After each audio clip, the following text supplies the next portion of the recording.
increasingly interconnected global market for natural gas.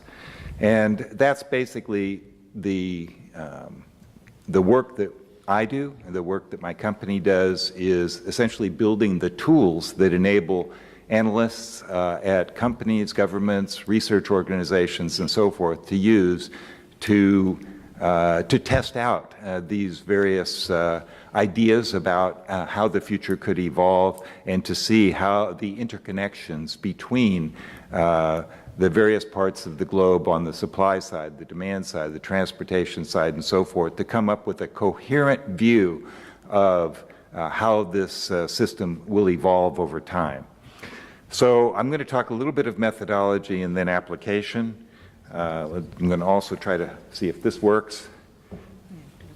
And as you can see, we are going to be talking about modeling, but we're also going to be focusing on Asia.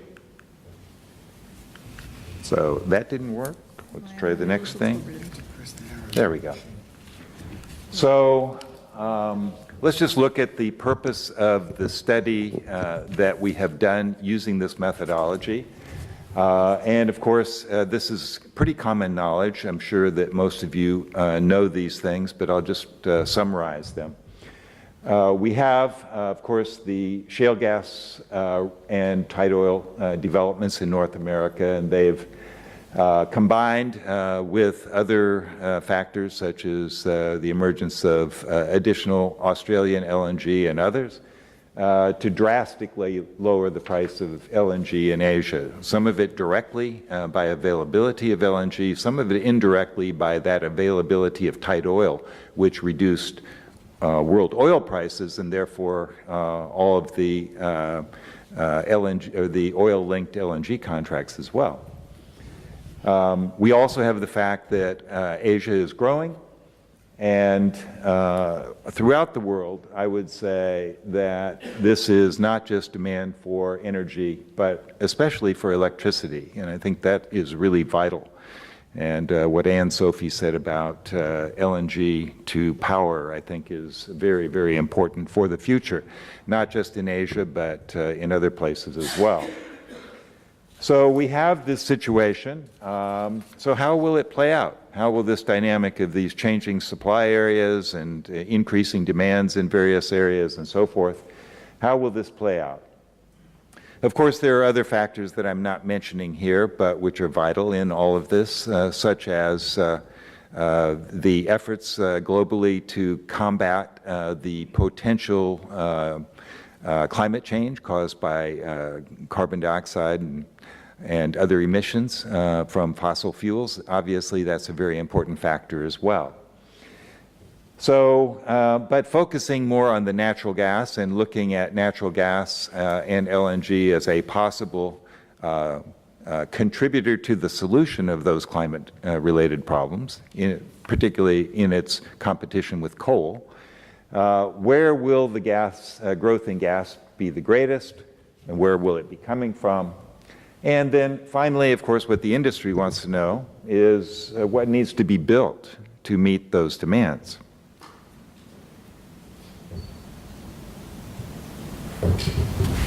So let's go this way. So the study region, as you can see, is part of Asia. It's not all of Asia. It's basically what you would call East Asia, Southeast Asia, and South Asia. You notice that it excludes particularly Central Asia, which is the stands mostly, and it also excludes the Middle East, which is also part of the Asian continent. But it only excludes them in a way, because, and also North Asia, of course, in Russia, because actually North Asia, Russia, is a potential supplier into this area, particularly through the Power of Siberia pipeline, but also potentially expansions in Sakhalin. And we also have Central Asia, Turkmenistan in particular, and we have the Middle East, not just Qatar, but we also have emerging Iran at this point in terms of global gas. So all of these are potentially supply areas into this part of Asia that's the focus, in addition to all of the LNG suppliers, North America, Australia, Africa, and so forth. So the approach that we're taking is to design and develop a global gas model and a database, that's the hard part, with sufficient detail so that you can produce credible forecasts. And in this case, out to 2050, although the study results that I'm going to show only go out to 2040. And populating the model's database with the best information possible is a big challenge. We've been working on that for actually quite some time.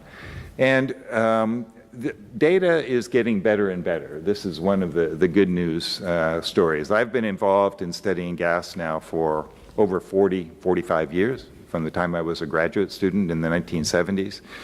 And even in the US, it was very difficult to get data back in the old days. But now, if you look at it, I mean, you can get all the data that you would ever want for US, and a little harder for Canada, a little harder for Mexico, but not too bad. So North America is pretty good, but it's getting better and better, I think, globally, and will continue to do so.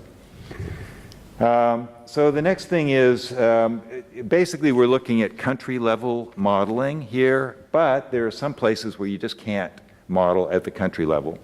US, Canada, Mexico, Russia, China, India, Malaysia, Indonesia, and Australia. So these are the main areas that what we've done is we've actually disaggregated those into different regions within these so that we could see the dynamics within these countries as well as their relationship to the rest of the world. So the next piece is to design a base case, which we have done in conjunction with our partner, which I'll talk to you about in just a second. And then we also have a high demand growth scenario. So we're looking at a base case, which is our best guess as to how things are going to play out, but then the potential for a higher demand scenario in this study region. And that high demand growth scenario is based again on a higher level demand, not in the other sectors, but focused primarily in electricity generation. Our view is electricity is the key. I don't care where you go. Electricity is the key. And just as Anne-Sophie was saying there at the end, and I know we have Shell in here, and I know that Shell is working on these kinds of projects as well, that, you know, what many of these developing countries need, they don't need LNG. What do they do with LNG? They need power. That's really what they need. They need electrification. They need improvements in abilities. That's what enables economic growth in those countries. So, of course, the final step was what I'm doing right now, reporting these results to you.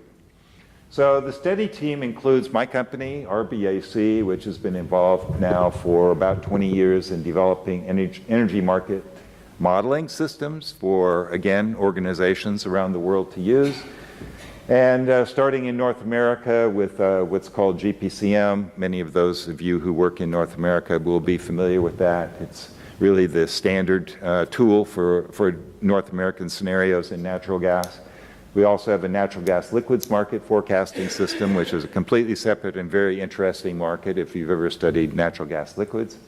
And now the G2M2 global gas market modeling system.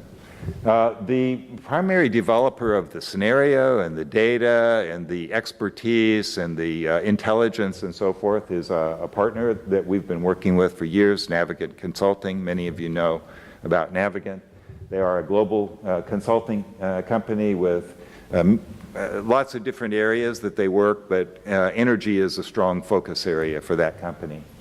And they are definitely a major player involved with natural gas and electricity market analysis, and in particular LNG project evaluation in both North America and other places.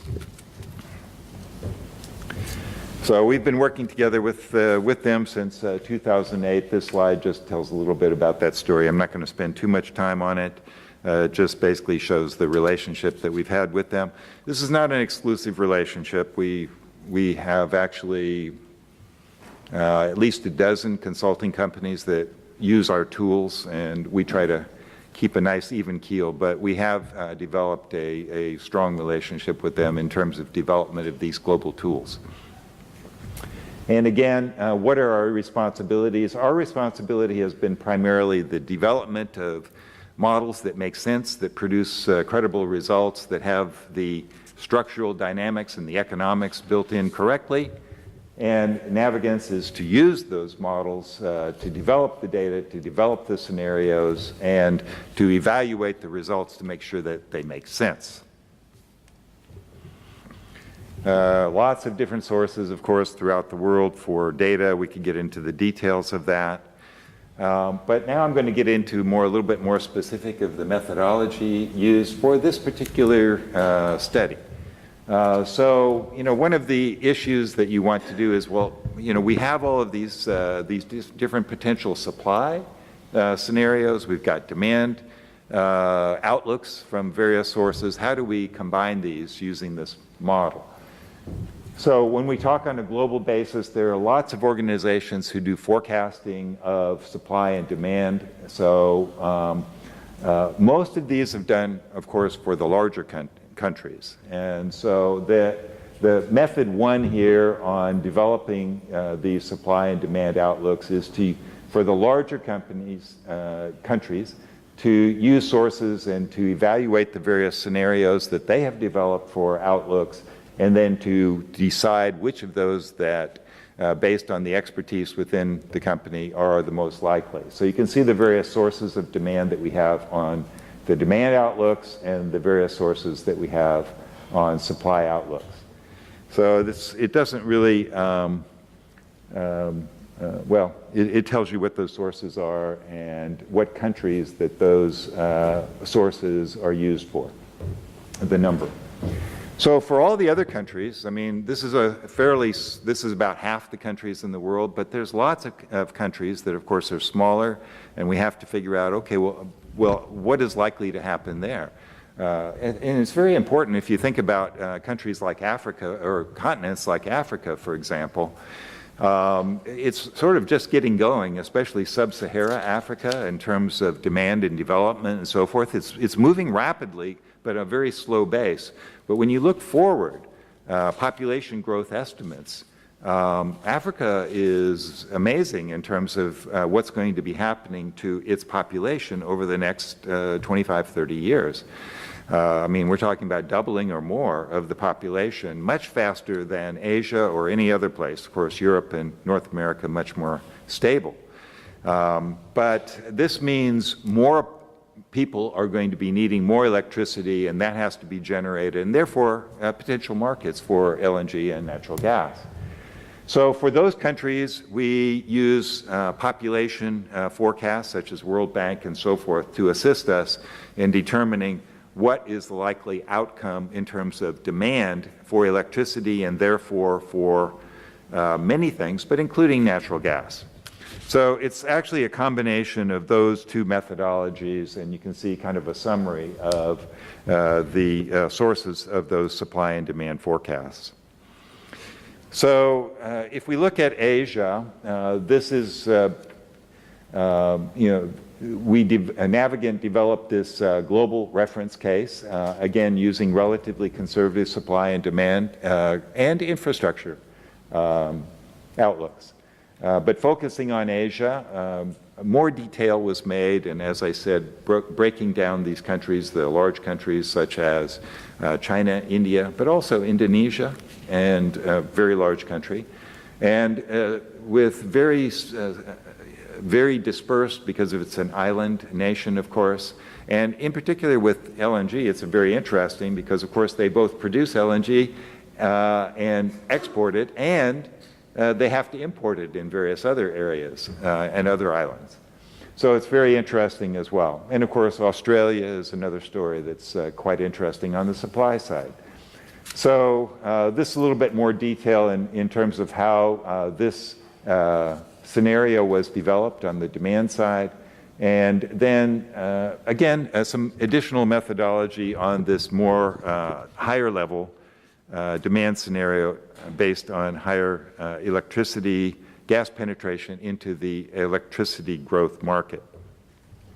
So as a result, this is the result of the scenario, and you can see from 2016 to 2040, this shows a growth that is basically about doubling.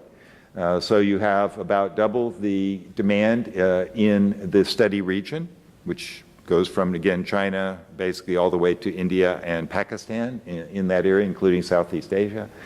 And this shows by country. It's a little difficult to see the growth rates in all of them, but you can see certainly China, a big market, India, a big market, and so forth. The compound average growth rate, as you can see, starts off in the early years, it's up over 4%, and then in the longer term, it's still very large at 2.6%. Now, how does this break out in terms of sectors? And you can see that the electric sector is growing, and also the non-electric sector is growing. The non-electric sector is going to be growing primarily based on industrial demand, not what we call residential and commercial demand. Now, why is that? Because if you look at the growth around the world, most of the growth in gas, as well as population, by the way, is all in the tropics and the subtropics. So we don't have the same situation that we have in Europe and North America, where you have severe winter, okay, where you have to have natural gas for heating, space heating. That is not the big issue. The big issue is natural gas, and the big demand areas is natural gas for electricity, natural gas for industrial growth. Okay, so here's the reference case, just focusing on China and India, and you can see in both cases we have very substantial growth in natural gas use in our reference case. You can see it's actually interesting, if you look at the slope, the curvature on China and India, you notice the difference there? It's actually quite interesting, because if you look at population growth forecasts, they have that same slope. What's happening in China is quite interesting. You look at the population, and believe it or not, China is going to max out its population before 2040, and it's actually going to start declining. Whereas India is going to be continuing to grow, Southeast Asia continuing to grow at substantial rates. And of course, Africa still exploding, still exponential growth. Bob, you're at about 20 already. So I'm sorry? You're at about 20 already. Ah, okay, so I'm taking too much time. Yeah. So the other thing to note is that if you look at the regional LNG supply sources here, it's about the same, actually, as that electric. So it's about matching, actually, the use in the electric sector. Okay, so I won't go into the details of this. This will be available to you if you either from IAEE, or if not, if you come up, and if you're interested in the slideshow or talking more, I can give it to you. So, sorry for taking quite so much time here, but let's just go to the last couple of slides. Everybody's interested in price, and everybody now knows what JKM is. So if you look at the two forecasts here, you can see we show in this forecast JKM price coming down from current levels over the next few years due to this supply glut. And then, as Anne-Sophie says, as you get into the 2020s, then all of a sudden we have maybe the opposite situation, and so prices are going back up again. And you can see the result of that additional demand on the high demand case. It pushes prices back up again as well.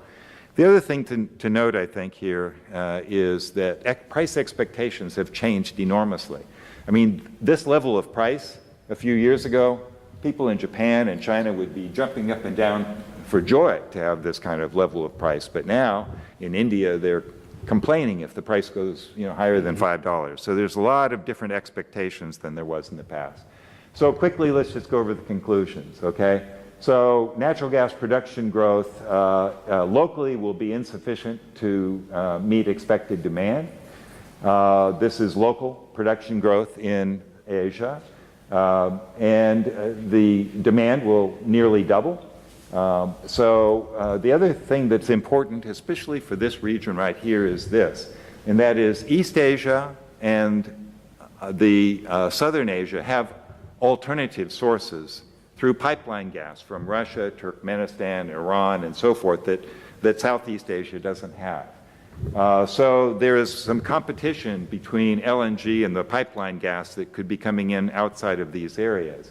whereas Southeast Asia doesn't really have that. It's basically stuck because its own production is declining, and its LNG, the LNG import facilities that are existent right now in most of this Southeastern Asia are actually at capacity. So what that means is growing their ability to handle their gas demand growth, they're going to have much more LNG regas or import capacity going forward. And then the final thing just talks about the price impact. So thank you very much for your attention. I hope this has been useful. Thanks, and as Bob said, I'm sure we have coffee after this, so we'll have some time to discuss individually. I'm going to go right to questions. Are there questions out there? I have several, if they're not. So while you're warming up, oh, quick, okay, he's right on it. It's actually more a comment than a question. Do you need? Can people hear you? There are mics, so. Yes, Ron Ripley, University of Tulsa. All four presentations were very good. Bob always has great forecasts. Anne-Sophie, one of the things I thought I was actually looking for a way to bring it out yesterday in the plenary panel, where you talked about how a lot of the activity on the LNG side is going to be with players that we haven't seen before.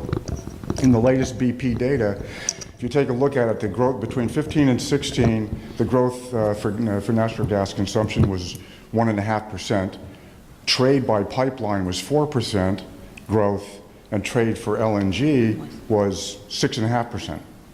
And in that 6.5%, it was driven by China, and all of the others was other Europe, other Asia, other Africa, and so on. So I thought that was really a good thing to bring out.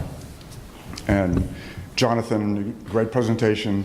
I definitely agree that it's not just US, Russia, it's the other side. And Jeff, I disagree Okay. with the distinction between natural gas and LNG as if there's something different. I mean, to me, LNG is nothing but a phase for moving it. Mm-hmm. It is always converted back to a gaseous state. And the part that I was a little surprised about was you said that it's priced differently. It's priced as dollars per million BTU.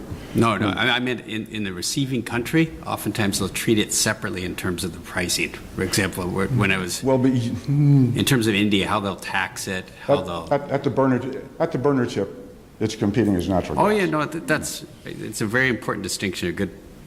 It actually relates to your point as well, in the sense that because they're pricing it differently, it makes it competitive in some areas and not others. But like for example, in India, there's three or four different prices for various types of gas, whether it's produced, it's old gas, if it's offshore, if it's onshore. That's like the myriad pricing the differences we had in the U.S., all because of different regulatory structures for artificially identified different sources of gas. I mean, the way I always look at it economically is that the gas that is in a long-distance, high-pressure pipeline is highly compressed. That's not actually useful to anyone in the process until it is reduced in pressure so that it will actually work in whatever the process and the machinery is. Yeah. And the LNG is the same thing. It always gets regasified to go into those processes. Yeah. So yeah, actually, we agree totally. It's just a different way to. And can I just clarify real quick? Oh, I'm sorry. Yeah. Okay. Sorry, guys. Please go ahead. Okay, François Lévesque, professor of economics in Paris. I have a question to Jonathan. I would like to know whether at least the US LNG could play a role in capping the price for Russia. I mean, of course, I understood that, if I'm correct, in terms of cost competitiveness, there is no doubt Russian gas is more competitive. But is it possible to see that there is a cellar for Russian gas regarding the price? I mean, if Russian would like to exert their market power, at least there is this cap. I mean, is it a way to think about, or is it wrong to think like that? I mean, I think the answer is yes, but I'm not sure that it's specifically, again, US LNG that provides that cap. I think it's LNG that provides it. And this is the difficulty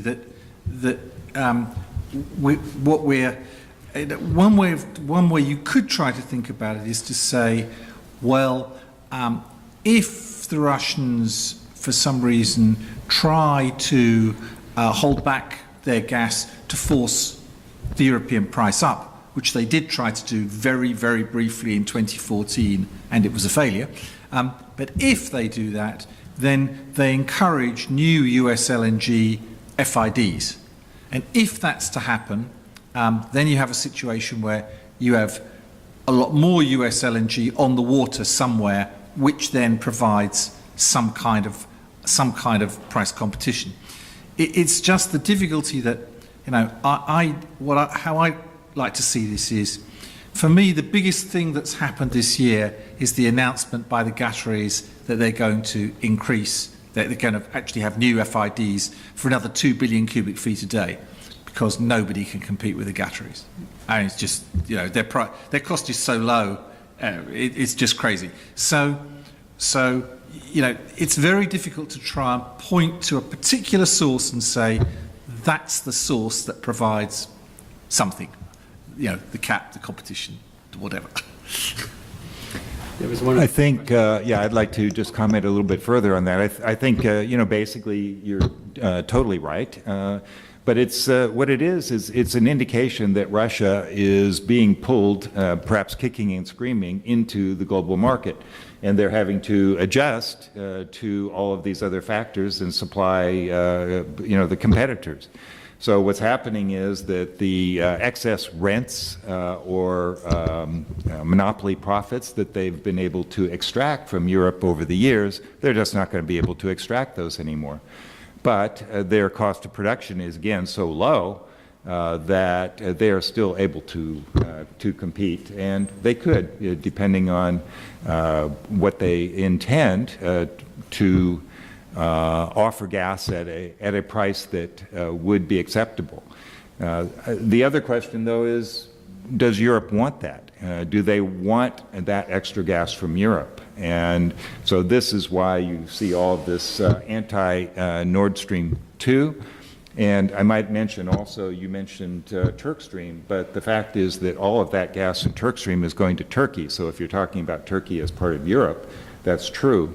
But it's not coming into the core of Europe. So that's my question, question addressed one to of 30 Mr. Brooks. In your model, is exclude a big LNG consumer like Japan, Korea, Taiwan. If that is included in your model, will that affect your results? And my second question is that it seems to me the price forecast for natural gas is very optimistic, about $5 per million BTU. But the price now is less than $3 per million BTU. So that means that either your estimate is too optimistic, or the price now is too low. Maybe three of you speaker can comment on that. Thank you.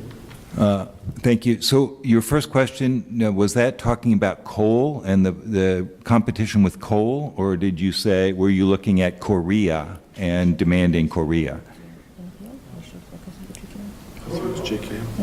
I didn't quite understand the very first sentence. Because the model including consumer country and also producer countries.